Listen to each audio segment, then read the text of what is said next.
बुलढाण्यातील शिवानी कळमेकर बनावट हत्याकांड प्रकरणी स्थानिक गुन्हे शाखेचे पोलीस निरीक्षक सुनील अंबुरकर आणि जळगाव जामोद पोलीस ठाण्याचे पोलीस निरीक्षक नितीन पाटील यांना निलंबित करण्यात आलं।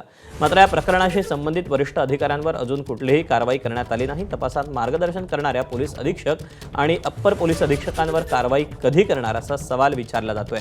दरम्यान आपल्याच मुलीची न हत्या केलेल्या बुलढाणा पोलिसांनी मध्य प्रदेशातल्या बापूराम कळमेकर आणि अजय कळमेकर या पितापुत्रांना 22 दिवस जेलमध्ये डांबून ठेवलं होतं।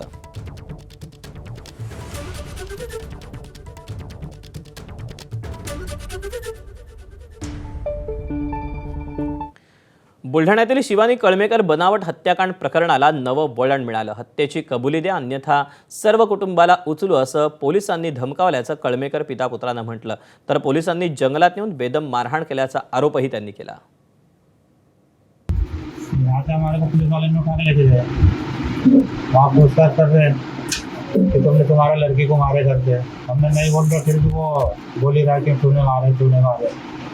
एक रात वहाँ रुकाया हमारे को सरकार खाने के, फिर उसके बाद में फिर दूसरे दिन मारना चालू करे उन्होंने। मारते मारते फिर हमको खूब लोग समझे कि तुम्हारा परिवार उनको लेके जा रहा था, पूरा परिवार को उठा के लेकर तो पैसे को भी मांग लिए थे उन्होंने 5 लाख। तो जंगल में लेके गया, चालू करा मारना। दरम्यान जळगाव जामोदमधील प्रकरणावरून आमदार रोहित पवारांनी गृह विभागावर काय आरोप केले ते आपण पाहूया।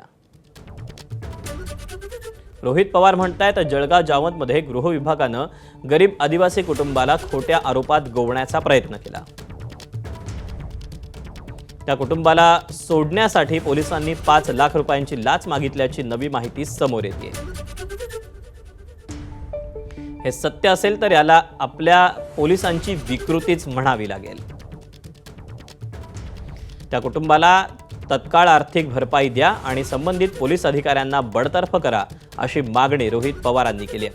अन्यथा या प्रकरणी मानवी हक्क आयोगात आपल्या विभागाला तर खेचूच, शिवाय येणाऱ्या हिवाळी अधिवेशनात पीडित कुटुंबाला मुंबईत आणून तुमचा विभाग कसा भ्रष्टाचारी आहे हे जगाला दाखवून देऊ। अपेक्षा आहे आपण योग्य ती कारवाई कराल असा इशाराही त्यांनी दिलेला आहे।